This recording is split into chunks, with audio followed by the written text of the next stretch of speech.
everybody, welcome to Gardening with the Landscape Connection. My name is Michelle and I will be your host today. We are in Northern Illinois, Zone 5. I own a garden center and this channel is all about gardening. And so today we are going to get some gladiolas started, and we're also going to do a few cannas too. So I thought I'd take you through and show you what I do to do that, because there are a couple different ways to do it. So stay tuned. I'm going to run around the counter and we'll get started. Okay, here we are. So I went and got myself some gladiola bulbs. I bought Purple Storm because I want these to be a color that I can use mid-summer in one of my flower mixers. So I got 60 of them, so that'll be great for our flower mixer. Now I'm starting them early because I don't want to wait until mid-May, because to put them in the ground here in Zone 5, you have to wait until the ground is warm enough to put them in. So you can usually put them in the ground maybe a week before the average last frost date. So that would be like the first week in May, and then they take 70 to 90 days to come to harvest, and I don't want to wait that long. So we're going to start them early, get some growth on them, and then we'll put them out. Now I'm probably a little earlier than you normally would be for gladiolas, but I want to get a good start on them. Right now it's the middle of March. Normally you would start these maybe the first or second week in April, so I'm a couple weeks ahead. That's okay. Now gladiolas come from South Africa, and they are one that we use a lot inside in stems floral. Now sometimes they're a little trickier to design with, but if you're doing like what we call architectural form, where you have things that are coming up high and then things that are low, it's actually a great flower to use for something like that. Now I do know with the flower mixer, I've got colors that are more like the purples and pinks. That will be for the midsummer mixers, so that's why I'm going to plant the Purple Storm gladiolas. Now in each of these bags I have 30, and there's two different ways that you can do it. Now you want to plant them in a container that's going to get good drainage, and I'm going to put 4 to 5 inches of dirt in here. And so I'm just using one of these window boxes here. I did make sure that there was drainage holes in the bottom. I'm going to take this upstairs, I'm going to put it in my southern window. I swear I put everything in that southern window up there. It's the best place in the whole store to grow things without having to turn the greenhouse on out here. It's just not warm enough at night yet for this to stay stable, so the temperature goes way up, way down. It's all over the place. It's great for my spring bulbs, but not for these. Now, gladiolas is a bulb, and it's one of those spring bulbs or tubers or rhizomes, one of those that you're going to put in the ground in the spring. Typically you put them in anywhere from mid-April to mid-May if you're in the northern zones, maybe a little bit sooner if you're in the southern zones. And a lot of the ones that they have for spring won't grow in the northern zones, or if you grow them in the northern zone, you're going to grow them as an annual. Whereas if you're in a southern zone, 7 through 10, you're probably going to be able to grow these as a perennial. So I did make a list of some of the ones that are available. What did I do with that list? Here it is. That are spring bulbs that you could get right now. They're usually in garden centers or box stores. You can find these. So dahlias is number one. They have a lot of different dahlias out there, and a lot of times you'll see a display that just has dahlias. Now you can certainly start those and pre-sprout those inside as well, but those will only overwinter in the ground if you're in zone 8 through 10. So if you are in any other zone, you're either growing it as an annual, or you have to dig it up and then store it over the winter and then repropagate it again in the following spring. Another one is gladiolas, and here we do have to dig our gladiolas up because they're only going to overwinter in the ground if you're in zone 7 or higher.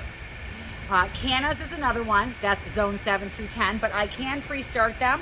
I'm going to start one big one in each one of these pots, but again, you have to either dig those up, or if you do them in a pot, you can actually overwinter cannas here in the pot, and I'll talk about that when we go to do the cannas. Now Asiatic lilies is another bulb that you can start in the spring. Those you can actually 3 through 9. It's got a really wide range of zones that it grows in. You can find those right now as well in the bags and get those started usually right around the end of April, beginning of May in zone 5, and then usually wait a week or two, whether you're above that zone or below that zone, to get them started. Calla lilies is another one that is a bulb that you can grow in the spring. We bring them here already pre-grown in pots. I like to use them in some of my annual pots as a nice filler. It's just, they're so gorgeous, and they have so many different colors. We also like to use them to cut, also to use out at Stems Floral. So I really like cannas. But here again, if I don't dig them up, they're going to grow as an annual because they're only going to overwinter in the ground in zone 8 through 10. Daylilies, even though it is not a bulb or a rhizome, it is a fibrous root. Those also can be bought in the little bags as a fibrous root. You can get those in the ground typically right around the end of April, beginning of May, and get those going. We have some in pots that we've brought in from overwintering in the hoop houses outside that are already starting to show their tips. Elephant ears is another one. Now, we have such a short growing season here. That's another one that I would, if you're not going to go to a garden center and buy it already like big in a pot, now is the time to get that going. Again, in a pot like this, that you can get it going, and then you can transplant it either into the ground or into a bigger pot and use it as your big thriller piece in the landscape as well. Coleus is another one that you can start. And elephant ears only overwinter in the ground in zone 7 through 11. Coleus, zones 10 and 11 will overwinter in the ground, but you can start those bulbs as well. Tuberous begonias, zone 8 through 11, you can keep them in the ground, but here you can actually overwinter them in a pot, or you have to dig them up and then store them over the winter. Agapanthus, that's zone 8 through 11. It's another floral flower that we use over at Stems Floral. I've never grown it, but we bring them in as cut flowers, and they're absolutely gorgeous. So something maybe you wanted to try. I have seen those in the stores up here in zone 5. And then two perennials that are good for this zone here would be your gay feather or your liatris in the purple or the white. Those are going to overwinter in the ground from zone 3 through 8. Sometimes you won't get your flowers on those until the following year though. And then bearded iris, which is a rhizome that you can plant right at the surface of the soil, and those would overwinter here zones 3 through 9. So just a list of some of the spring bulbs that you could put in the ground or in pots if you wanted to try those. Most of these you can go on the internet and find all kinds of ways to pre-sprout them. We are actually going to do the Gladiolas 2 different ways. The first way that we're going to do is in dirt. And so in the dirt, I'm just going to open this up, and I'm going to go back to my gladiola notes here because I've never done it. I've always just put them right in the ground. So this will be my first time pre-sprouting these. And so this is a corm, and so a corm has this end right here, and then it also has a pointy end here. So when you do this, it says to fill a container with 4 to 5 inches of potting soil, press the gladiola corm into the soil about halfway with the pointy side facing up. And so in each of these pots, I am going to do that. I'm going to space them apart, and I'm going to get 15 in each one. 1, 2, 3, 4, 5. So I'm going to put 7 in one row and 8 in the next. And so basically I'm going to fill these up. Remember, the rounded side goes down and then the pointy side goes up. And these already actually have some growth tips already on them. Okay, so 1, 2, 3, 4, 5, 6, 7. I got to squeeze another one in here. There's 8. So there's those in there. And then what I'm going to do is I'm going to water these in really well. And then I'm going to take them upstairs and put them in my south window. And I am going to I kind of settle them down in the soil. So you're not just setting it on top. You're kind of wiggling them down in there so that they're half seated into the soil.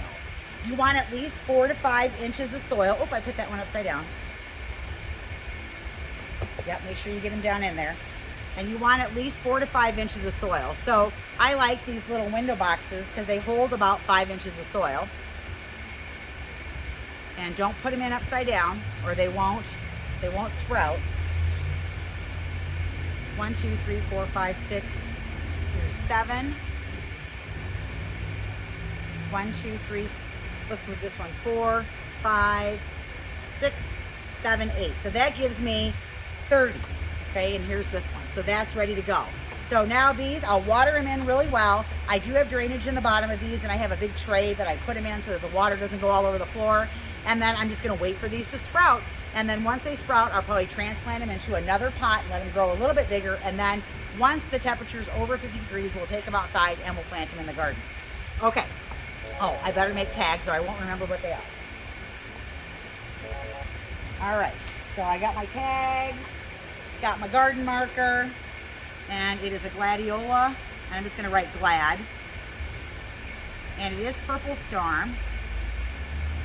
And I like to write the name of what it is, because what if I really love them and then I don't remember what I grew? And then I'm going to put the date on here too. So it's 3/15 when I'm actually planting. And then I'm going to water them really well. Now I'm going to keep these fairly moist but not sopping wet. I don't want them to completely dry out, but I don't want them super wet either. So I'm going to probably check them every 2 or 3 days just to see how they're doing. And then we'll go from there. So these are ready to go upstairs on the windowsill. So I'm be right back. I'm going to move them over here to my cart that I'm going to take inside.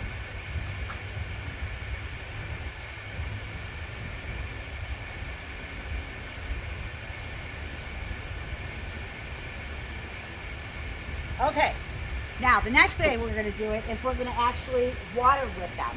And so what you're going to do is you get a tray that doesn't have any drainage. This is actually a saucer that goes on the bottom of a pot. And what I'm going to do is I'm just going to take these and I'm going to put about a 1/4 inch of water on the bottom, just enough to cover the bottoms of the corms. Okay, so like a 1/4 inch. And then what I'm going to do is I'm just going to put them shoulder to shoulder. And again, I'm going to put the rounded side to the bottom and the pointy grow tip to the top. And I'm going to propagate these this way. Now, I've never done this either, so this is a first for me. So we'll see how this does. But they say that either way, they will start to propagate. Now, this one, I'm looking at it. It looks like it has a little mold on it. I'm going to put it in here. We'll see. I'll keep an eye on it. If it gets any moldier or has any more green stuff on it, I'll definitely pull it out of there. When you're checking your corms, they should have this papery coating on them. It's called a tunic. It helps protect them. They also should be firm. They shouldn't be soggy. They shouldn't put off any odor of any kind. And again, I'm just going to put these in here shoulder to shoulder. I can get all 30 of them in here. There's one more.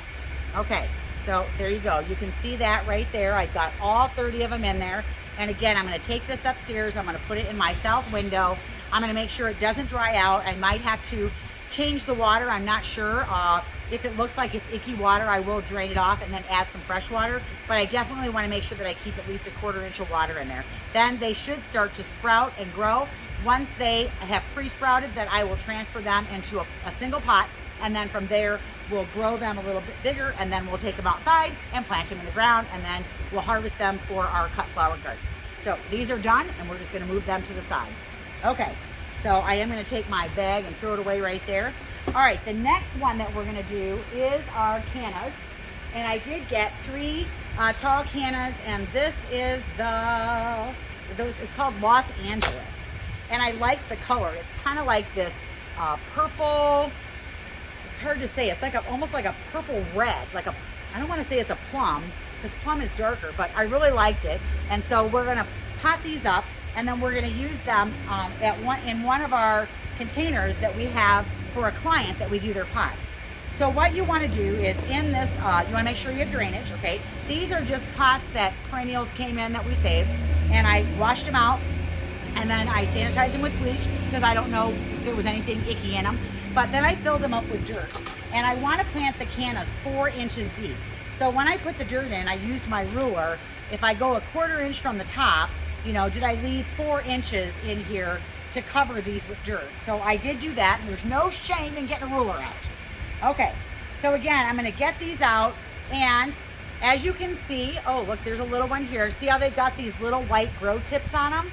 Here's another grow tip here, okay?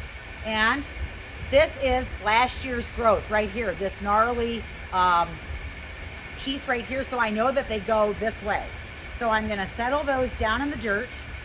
And again, I'm going to have the grow tips going up. I'm going to put that little one in this one too. And when you're at the store and you're looking for these, I bet you I went through 6 bags before I chose this one, because some of them had really super little, I guess these are rhizomes in them.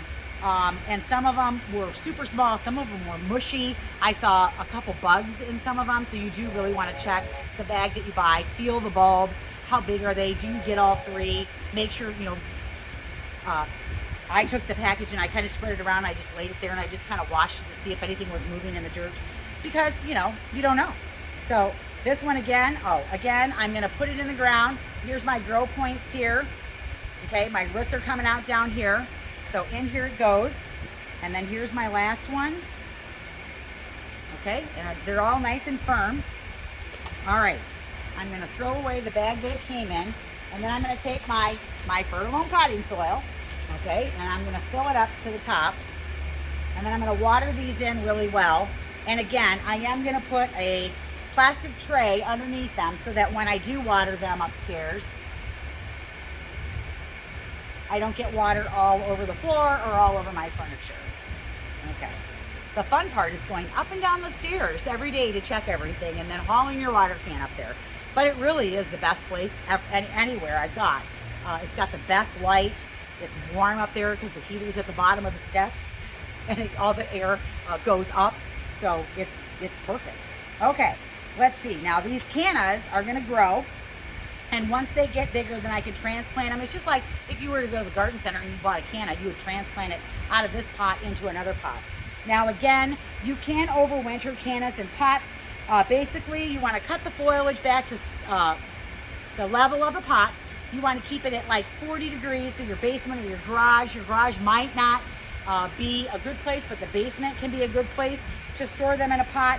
And then you want to stop watering them and keep them in a cool, dry location. You don't want it to get below 40 degrees. If it gets below 40 degrees, it'll take your little rhizome out and you won't be able to have them come back the next year. You can dig them out of the ground as well. And I will be planting some in the ground, so as we hit fall, I'll show you all of this as well. But just so you know, in this zone, you know, they can be pricey at a garden center to buy one canna. And so if you do invest in that, you don't want to grow it from bulbs and you just want to go to the garden center and buy one that's already pretty sprouted, make sure you save that baby so that you can use it the next year. So this is how you get these going. I'm going to take them upstairs, put them in the windowsill, and as we get ready to move these outside, we'll take you along for that as well. If this is your first time here, welcome. If you have come back to watch more, thank you so much. I certainly appreciate it. Tell your friends, please subscribe, and please share. We are trying to, my goal is to get to 1,000 viewers that I can teach gardening to by the end of the year. We are on track. We're doing pretty good. I think we're at like 267, and we've only been doing videos for about 5 weeks. Or no, 5 weeks, how many? 10 weeks. 10 weeks. So I'm feeling pretty good about that. I hope these are inspiring. I hope they're helpful. Please leave your comments below and make sure you click that little bell so that you know when our videos come out. Typically, I am putting them out on Friday or Thursday and Friday night, and then you'll start to see some shorts come out as well. So I'm Michelle with the Landscape Connection. Thanks for tuning in and keep on growing. We'll see you later. Bye.